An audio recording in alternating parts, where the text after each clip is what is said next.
Anda kembali menyaksikan Investor Market Today, pemirsa. Meski perekonomian Indonesia mengalami peningkatan APBN di semester pertama 2024, ini mengalami defisit mencapai 77,3 triliun rupiah. Guna meningkatkan penerimaan negara, pemerintah tengah berupaya membuat strategi kebijakan. Salah satunya adalah dengan membatasi subsidi BBM. Menurut Menteri Koordinator Bidang Kemaritiman dan Investasi Luhut Binsar Panjaitan, pembatasan pembelian BBM subsidi akan dilaksanakan pada 17 Agustus 2024. Pembatasan dilakukan agar BBM subsidi tepat sasaran dan meningkatkan penerimaan negara. Selain itu, pemerintah juga tengah mendorong penggunaan bioetanol secara luas untuk mengurangi polusi udara. Hal ini juga diharapkan bisa membantu mengurangi impor minyak yang cukup membebankan anggaran negara.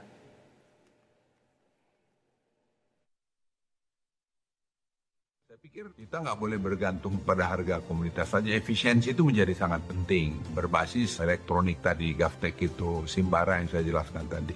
Saya sih optimis tuh angka akan bisa naik banyak. Kemudian masalah penggunaan bensin. Kita kan sekarang berencana ini mau mendorong segera bioetanol masuk, menggantikan bensin supaya polusi udara ini juga bisa dikurangin cepat. Karena sulfur yang ini kan sampai 500 ya. Kita mau sulfurnya itu 50 lah. Kita berharap 17 Agustus ini kita sudah bisa mulai di mana orang yang tidak berhak dapat subsidi itu akan bisa kita kurangin. Kita hitung di situ. Nah, kalau itu terjadi sulfur ini tadi dikurangin, itu akan mengurangi orang yang sakit ISPA. Dan itu juga kesehatan sampai 38 triliun ekstra pembayaran BPJS. Jadi sebenarnya banyak sekali inefisiensi di negeri yang bertahap sekarang sedang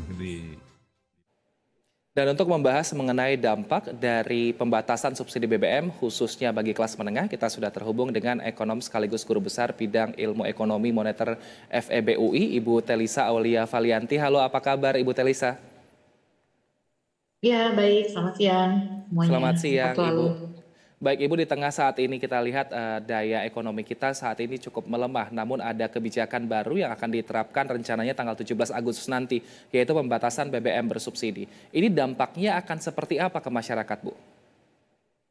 Iya, sebetulnya cerita mengenai pembatasan BBM ini sebenarnya bukan hal baru ya. Saya kan jadi ekonom sejak tahun 2000, mungkin 2006 ya.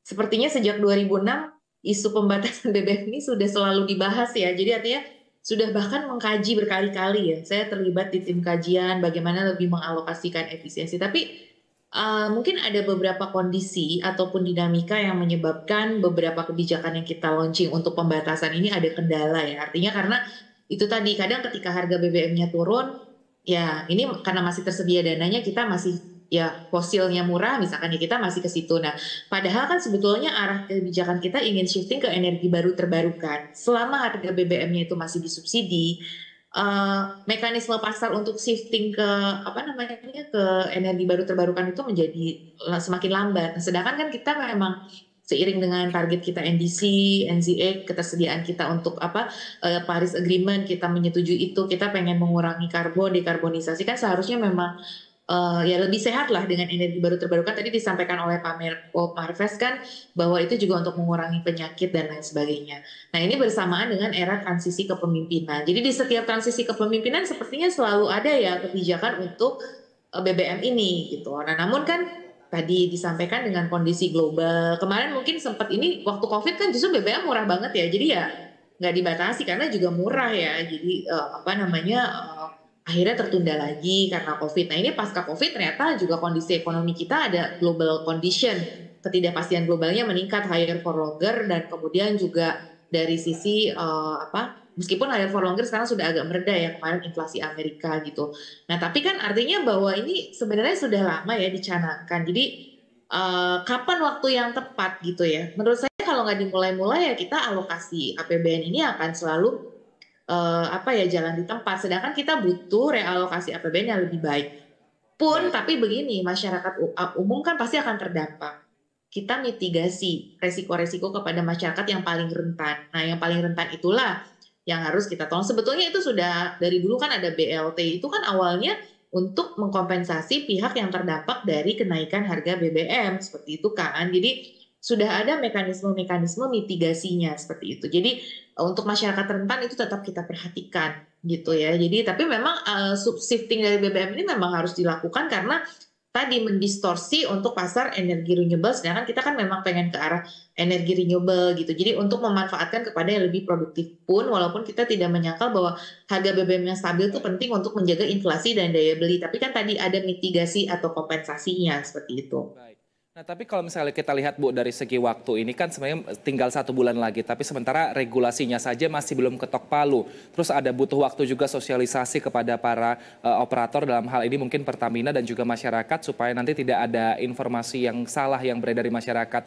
Cukupkah waktu yang singkat ini untuk tadi membentuk regulasi dengan cepat dan juga sosialisasi kepada pelaku usaha dan juga kepada warga, Bu? Benar, ini selalu yang jadi kendala di kita ya. Kita itu gimana ya persiapannya ya kadang. Dan ini maksudnya sebetulnya isu BBM ini sudah lama tadi sepertinya ya. Maksudnya artinya bahwa pembatasan melalui aplikasi kan kemarin itu sudah memang jelas dan mobil-mobil yang tertentu yang mewah, mobil-mobil dinas itu kan memang sudah tidak boleh lagi sebetulnya ya. Jadi itu sudah dilakukan ya sebenarnya. Ya masyarakat sebenarnya sudah tahu ya. Jadi artinya sih menurut saya sih ya kalau kita niat sebulan juga kita harusnya siap ya dan tapi tadi saya di lapangan juga masih menemukan saya sendiri nih ya pakai mobil dinas kadang-kadang masih dikasih pernah malah kejadian supir saya lupa ngomong apa kurang jelas padahal dia udah bilang Pertamax gitu ya tapi tetap dikasih Pertalite gitu loh maksudnya bahkan saya sampai ngomel maksudnya loh kok malah saya dikasih Pertalite kan mobil dinas tidak boleh gitu kan jadi dan mobilnya cukup menengah ya, maksudnya bukan mobil yang di bawah 1.500 cc gitu kan. Jadi dari kalangan petugas di SPBU-nya sendiri nampaknya belum belum ada kesadaran juga bahwa ya, ada yang sudah sadar tapi ada yang belum gitu. Yang penting terjual aja gitu. Jadi mungkin memang sosialisasi bukan hanya di masyarakat pengguna tapi juga di petugasnya ya. Petugas SPBU sendiri kadang belum tahu ya kalau tipe-tipe tertentu itu sudah tidak boleh gitu loh. Yang penting mereka ya sesuai permintaan aja selama stoknya masih ada. Nah itu yang prioritas penggunaannya itu untuk siapa? Apakah untuk angkutan umum dan lain sebagainya. Memang benar itu perlu sosialisasi sih. Tapi kan sebetulnya ini sudah lama sih kalau menurut saya. Artinya bukan sekarang aja nih kita pembatasan. Cuma pembatasannya mungkin bentuknya seperti apa itu yang mungkin harus disosialisasikan ya. Yang versi pembatasan sekarang ini kayak apa? Apakah sama dengan yang dulu harus lewat aplikasi dari CC mobil dan sebagainya ini harus jelas gitu pembatasan itu seperti apa gitu. Kalau saya sih cukup mendukung ini memang harus dilakukan cuma memang ya soalnya kalau nggak siap-siap ya kita nggak pernah siap gitu loh. Ya. Baik. Jadi Nah, ya waktu kita mungkin belajar dari COVID ya Mas ya. Waktu COVID kita siap nggak? Enggak kan? Tapi akhirnya kita menyesuaikan gitu. Jadi kalau ya by the time kita bertahap gitu. Tapi menurut saya harus mulai bertahap emang harus dilakukan gitu. baik. Untuk Nah, ini kan APBN yang lebih sehat ya.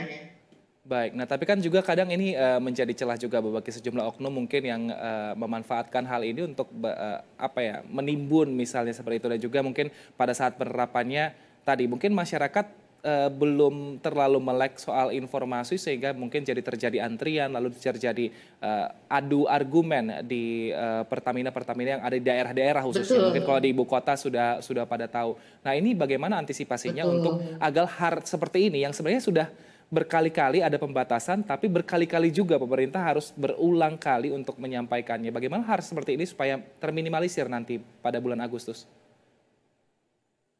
Ya mungkin basicnya begini Mas ya. Jadi orang kan suka dengan barang yang murah ya. Itu udah nature banget semua manusia. Itu memang lebih suka dengan barang yang murah lah ya. Mau golongan apapun ya. Istilahnya kalau ada barang yang lebih murah kalau secara ekonomi ya why not gitu. Dan kita sudah sudah sangat lama ya dengan subsidi BBM ini kita sudah sangat tergantung mungkin ya. Jadi artinya ketika itu akan dihilangkan kita pasti ada semacam kegamangan ya. Karena itu tadi ya itu makanya butuh waktu dan pelan-pelan. Tapi sebetulnya tadi karena memang udah tahu. Cuman ya itu tadi ya kesadarannya itu memang harus dibangun gitu bahwa ini untuk APBN yang alokasinya lebih sehat seperti itu kan. Jadi memang akan direalokasi misalkan ya untuk program lebih ke subsidi pupuk ya. Kemarin informasinya realokasi dari BBM ini nanti untuk subsidi pupuk, mungkin untuk pengembangan energi baru terbarukan dan juga mungkin yang kita tahu program makan siang gratis ya. Karena ya kalau enggak kita nambah utang lagi. Mungkin itu kesadaran yang harus dibangun sih mau kita berkorban dari sisi BBM-nya lebih diefisienkan dan ya tadi kita berharap segera ada substitusinya ya dari BBM yang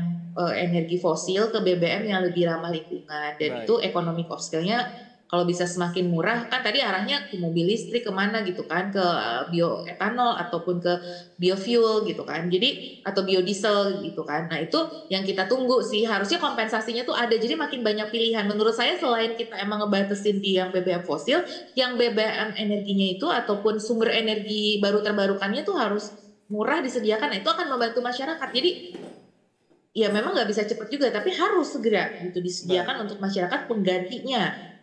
baik. Seperti itu. Nah, Karena ini tapi kan impor ya, kalau BBM ini kan kebanyakan masih impor yang dari hasil negara kita sendiri gitu loh. Itu baik, biodiesel kan juga atau ya itu yang dari pengolahan sawit kan itu juga sebetulnya harusnya kita bisa kembangkan gitu. Itu harusnya baik, bisa lebih murah, harapannya seperti itu sih. baik, Supaya mengurangi impor dan menciptakan lapangan kerja domestik ya. Dan mungkin tadi ada skema kompensasi ya untuk masyarakat rentan tetap mendapatkan, diprioritaskan untuk masyarakat rentan. Yang kelas menengah ke atas yang harusnya nggak berhak, nah itu yang harus mengurangi ke arah konsumsi BBM yang ini kita utamakan untuk masyarakat yang lebih membutuhkan, harus ada kesadaran itu sih.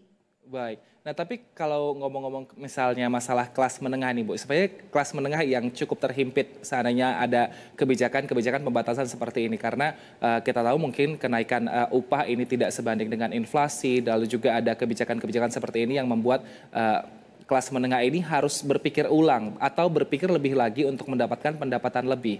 Nah, bagaimana pemerintah sendiri ini bisa tadi memberikan insentif kepada stimulus atau insentif kepada pengusaha-pengusaha ataupun kepada kelas menengah supaya tidak terlalu berdampak, Bu, tidak terlalu berdampak negatif kepada masyarakat kelas menengah. Betul, jadi ini memang nggak bisa single policy, jadi harus multiple policy. Nah, pemerintah akan mengeluarkan misalkan insentif bagi perusahaan yang menyerap lapangan kerja. Nah, menurut saya kelas menengah itu satu, butuh peningkatan pendapatan dan produktivitas. Jadi mereka harus dinaikkan produktivitasnya entah melalui keahlian, jadi artinya mereka bisa mendapatkan income yang lebih tinggi. Kalau income lebih tinggi, harga BBM naik kan bisa di cover tuh. Ya, jadi bagaimana investasi-investasi besar-besaran tuh diharapkan bisa menyerap lapangan kerja. Dan ini pemerintah sedang menggodok ya, kalau tidak salah kemarin Pak Menko Perekonomian itu sedang menggodok inisiatif untuk insentif bagi perusahaan-perusahaan yang menyerap lapangan kerja. Nah, once lapangan kerja itu tersedia dengan baik, orang bisa memperbaiki taraf hidupnya, iya bisa mengcover kenaikan harga BBM ini satu. Terus kemudian yang kedua, memang mereka harus dinaikkan produktivitas dan skillnya. Kalau skillnya meningkat, pendapatan meningkat, dia tercover. Dan yang ketiga, kita rembukan public transport. Jadi harus menciptakan public transport yang murah, terjangkau, dan nyaman untuk kelas menengah. Jadi kelas menengah ini kan butuh infrastruktur yang baik. Sebetulnya kan ya memang sekali lagi tadi kalau di Jakarta ya kita lihat ini sudah cukup berprogres ya. Tapi kalau di daerah sendiri, nah makanya ada anggaran-anggaran daerah APBN itu diarahkan untuk mendorong mengendalikan inflasi di daerah baik untuk pangan ataupun transportasi. Jadi menyediakan transportasi gratis misalkan untuk pekerja atau karyawan seperti itu ya.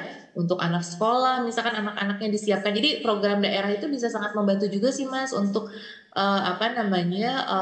membantu beban agar kelas menengah ini tidak naik. Nah, terus kemudian kayak iuran-iuran itu harus direvisi dulu deh kalau tidak terlalu penting, seperti iuran kemarin Tapera gitu ya. Itu kan menambah beban dari kelas menengah ini ya. Nah, itu jangan dibrekin semua, udah BBM naik, Tapera ada gitu loh. Jadi harus integrated, lihat kemampuannya gitu. Jangan ini naik semua tapi kemudian subsidi dicabut, mereka kaget listrik juga gimana gitu kan. Jadi Baik, perlu dilihatnya berbarengan, jadi nggak bisa satu-satu parsial gitu loh. Nah, harus ada sweetenernya juga untuk kelas menengah. Apa sweetenernya? Ya dari baik. perpajakan misalkan atau dari lapangan usaha tadi, lapangan kerja, dan juga menyediakan fasilitas publik yang disubsidi tadi, entah transportasi publik yang disubsidi seperti itu. Baik, Dan artinya melalui kan. misalkan anggaran daerah penyediaan public transport yang nyaman. Nah, tadi kan Ibu bilang juga ada beberapa beban yang memang sekarang lagi ditanggung oleh warga karena ada beberapa kebijakan yang datangnya secara bersamaan. Dan juga kita lihat dari segi indikator perekonomian kita juga sekarang lagi melemah, daya beli juga lagi melemah seperti itu. Kalau begitu untuk menerapkan pembatasan subsidi BBM ini, sekarang ini waktunya tepatkah Bu sebenarnya? Menurut saya selama ada penggunaan alokasi APBN yang lebih lainnya ya tadi, maksudnya kalau ada kompensasinya disiapkan, infrastrukturnya udah siap seperti transportasi publiknya, terus kemudian lapangan kerjanya juga, ya mungkin kalau lapangan kerja jangka menengah ya nggak bisa langsung simsalabim, tapi setidaknya tadi anggaran-anggaran daerah itu kan memang akan diberikan reward ya kalau bisa mengendalikan inflasi. Jadi kalau itunya terjamin bisa sih harusnya, dan masyarakatnya sendiri memang ini ya, dan tapi jangan berbarengan tadi, maksudnya kalau memang BBM mau dicabut ya taperanya mungkin ditunda dulu seperti itu. Jadi harus ada nggak berbarengan, dan kemudian nunggu mereka juga pendapatan atau produktivitasnya mengalami peningkatan seperti itu. Jadi mana duluan nih, jangan mau semua tadi. Maksudnya makanya dipilih yang prioritas, yang mana dulu yang dampaknya signifikan ya. Kalau tapera kan menurut saya sebetulnya bisa ditunda. Kalau rumah, mana yang lebih pokok, kebutuhan transportasi atau kebutuhan rumah?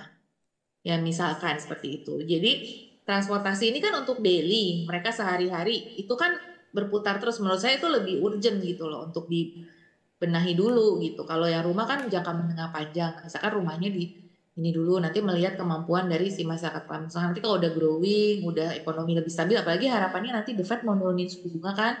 Rupiah sudah baik ya, kita juga apresiasi kebijakan Bank Indonesia untuk melakukan stabilisasi, dan kebetulan ini si The Fed-nya ini udah mulai agak akan nggak terlalu hawkish harapannya dengan inflasi yang udah mulai turun. Harapannya nggak PHP lagi, bisa turun akhir tahun ini, suku bunga makin rendah, itu kita makin longgar nih, IHSG makin bagus, nanti capital flows datang lagi, Baik. investasi bisa berkembang lagi. Nah di saat itu mungkin nanti tapera bisa, tapi untuk yang BBM ini sekarang kalau mau diterapkan mungkin ada salah satu yang ditunda dulu beban masyarakatnya, seperti itu nggak bisa dibarengin. Baik. Nah, tujuan dari Menurut pemerintah saya untuk lebih urgent pembatasan yang pembatasan BBM ini dibandingkan yang tapera gitu. Tapi ya itu tentu pengambil kebijakan nanti punya pertimbangan sendiri ya. Tapi ini dari kacamata saya sebagai ekonom. baik, kita harapkan semoga pemerintah nanti bisa melihat ya skala prioritasnya seperti apa. Nah, Bu Telisa, kita masih akan ngobrol usai Betul. jeda mengenai sebenarnya bisa seberapa efektif menghemat anggaran untuk subsidi BBM ini. Tapi usai jeda, Bu Telisa, pemirsa tetaplah bersama kami di Investor Market Today.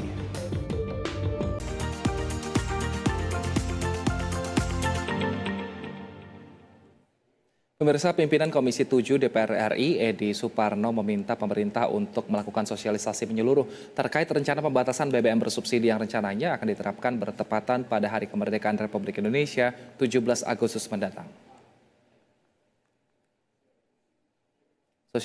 Sosialisasi menyeluruh penting untuk dilakukan, mengingat 80% pengguna BBM bersubsidi adalah kalangan masyarakat mampu. Sosialisasi ini harus dilakukan agar tidak menimbulkan gejolak di masyarakat. Adapun rencana pembatasan BBM bersubsidi ini dilakukan dengan merevisi Peraturan Presiden Nomor 191 Tahun 2014 pada pasal kriteria penerima dan hukuman yang tegas bagi yang melanggar. Dengan adanya rencana pembatasan tersebut, diyakini pemerintah bisa menghemat anggaran yang dapat dialokasikan untuk sektor pembangunan ekonomi atau menambah bantuan sosial lainnya.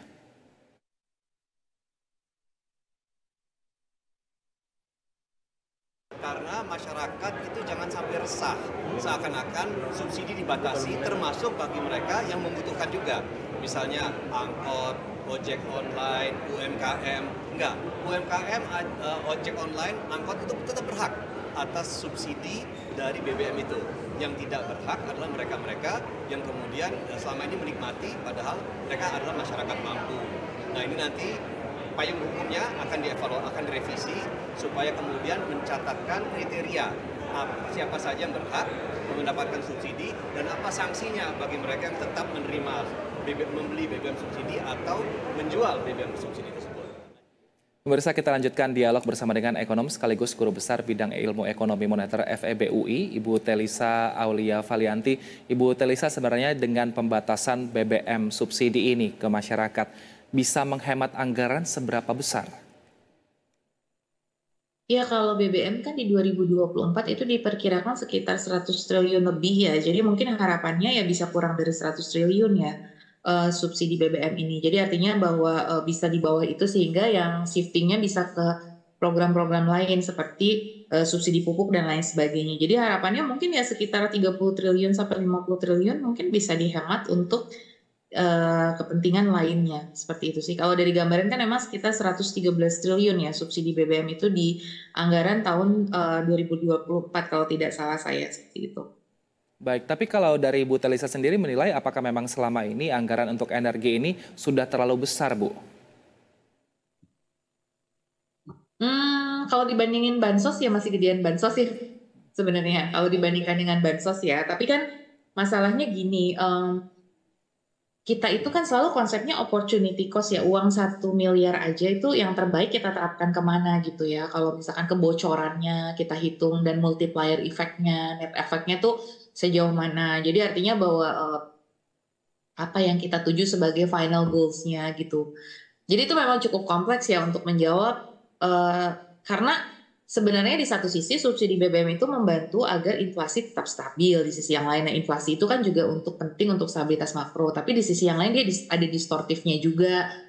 Distortifnya kan dia ke fossil fuel ya, meningkatkan karbon gitu kan sebenarnya. Terus kemudian kalau itu dinikmati oleh ada ketidaktepatan sasaran, itu juga makin besar lagi deviasinya, dampaknya ke ekonomi. Karena kalau tidak tepat sasaran kan itu artinya ada deadweight loss dalam perekonomian, seperti itu kan kalau tidak tepat sasaran. Jadi seharusnya siapa yang menikmati? Ternyata kan yang menikmati pemilik mobil. Kalau menurut saya sih, misalkan motor ya, orang kan naik motor memang tidak semua ya. Kalau menurut saya sih motor tetap boleh ya, karena kan ya motor kan kemungkinan masyarakat menengah bawah gitu kan. Walaupun ada masyarakat menengah atas yang mungkin pakai untuk efisiensi, tapi kan kecil lah yang seperti itu ya, mungkin bisa kita ignore dulu gitu ya.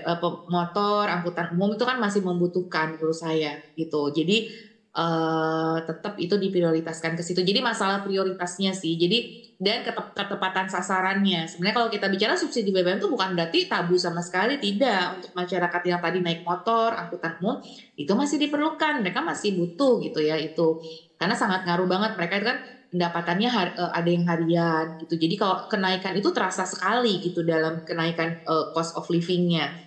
Dan nanti kan ini ke harga, misalkan restoran dia ke warteg jadi ngaruh karena warteg pakai subsidi BBM juga gitu kan untuk ke sektor-sektor produksi gitu kan. Jadi artinya sebenarnya bukan berarti semuanya itu tidak perlu subsidi BBM itu ada, tapi selama yang tepat sasaran dan kemudian memang dinikmati oleh pihak yang membutuhkan, dan itu bisa membantu meningkatkan efisiensi dari sisi biaya produksi gitu ya gitu. Nah, dan membantu meningkatkan produktivitas bagi masyarakat kecil yang bekerja misalkan menggunakan motor, mereka sangat efisien gitu misalkan. Nah, itu kan sebetulnya terbantu di situ untuk Gojek gitu misalkan kan itu tukang-tukang ojek itu kan sangat membutuhkan gitu ya. Sebetulnya itu berdampak ke ekonomi sebetulnya subsidi itu. Nah, tetapi tadi ya ada faktor green ekonomi dan lain sebagainya gitu. Jadi seperti itu sih Mas. Jadi memang nggak mudah ya untuk menjawab pertanyaan tersebut seberapa efektif dan seberapa. Tapi ya artinya tetap dibutuhkan cuman pada range tertentu dan lebih tepat sasaran. Nah, dengan ketepatan sasarannya mungkin yang tadi 113 triliun, mungkin yang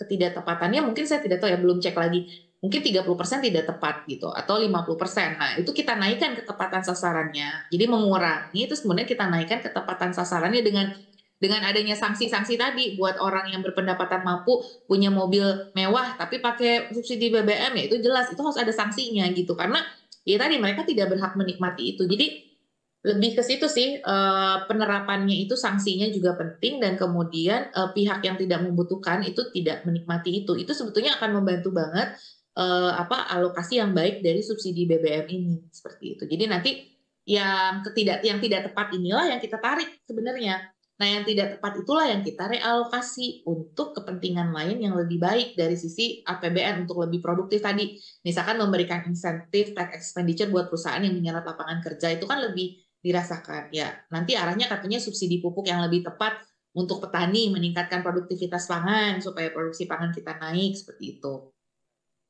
Untuk menghitung anggaran untuk subsidi BBM sendiri, cukupkah hanya dari faktor tadi yang dinilai mungkin tidak efektif atau tidak tepat sasaran, atau mungkin ada faktor-faktor lain Ibu yang mempengaruhi supaya pemerintah bisa lebih efektif untuk menyusun anggaran BBM, subsidi BBM ke depannya?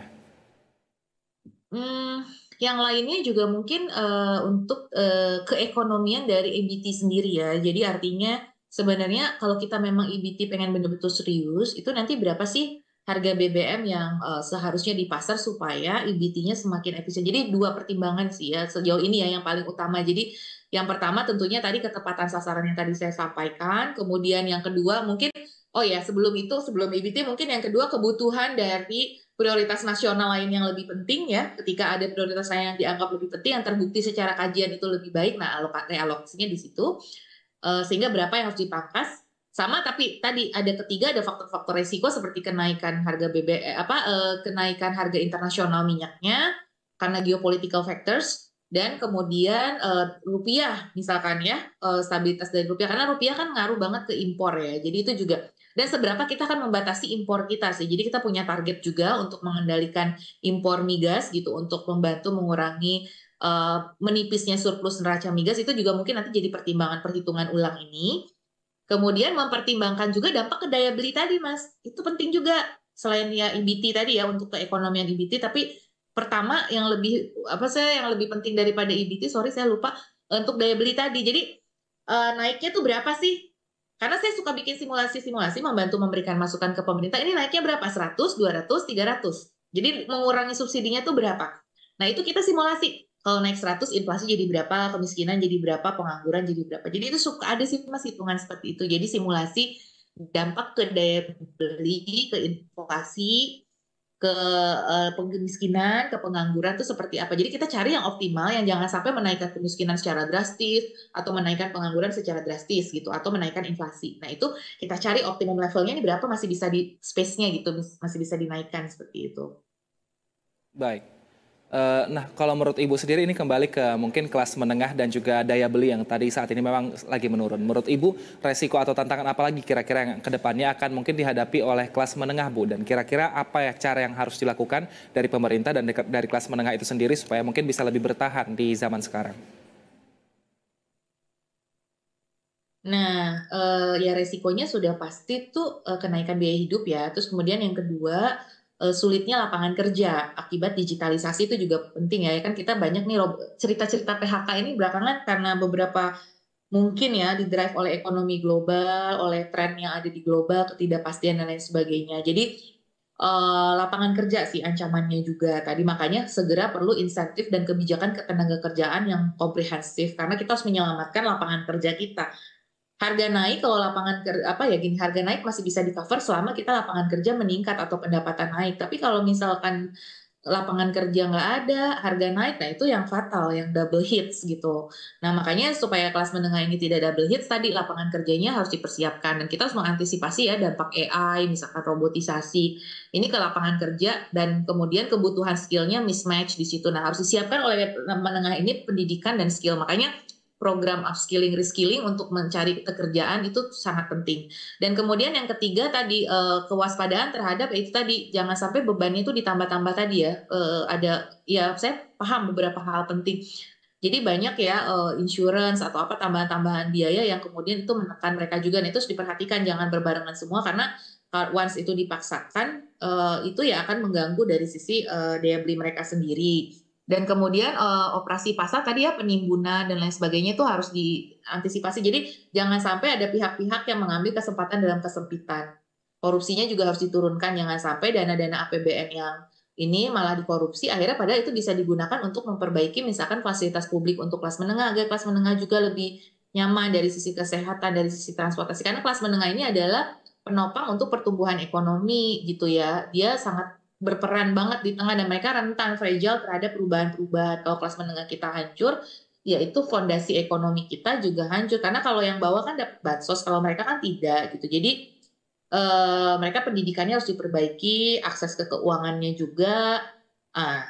Juga antisipasi terhadap kelas menengah ini rentan pinjol berarti karena mereka nggak dapat bansos, kemana lagi, ke pinjol, judul dan lain sebagainya. Nah itu yang harus diwaspadai juga ya. Baik, kita harapkan pemerintah bisa jangan sampai terjebak ke situ. Baik, kita harapkan pemerintah bisa memiliki prioritas yang paling prioritas untuk menerapkan kebijakannya supaya tadi masyarakat seluruhnya tidak berdampak negatif mengenai kebijakan-kebijakan yang akan diterapkan ke depannya. Terima kasih atas waktu dan juga informasinya. Telah bergabung bersama kami ekonom sekaligus guru besar bidang ilmu ekonomi moneter FEB UI, Ibu Telisa Aulia Valianti telah bergabung bersama kami. Sehat selalu, Ibu. Terima kasih. Pemirsa Investor Market Today masih akan kembali usai jeda, tetaplah bersama kami.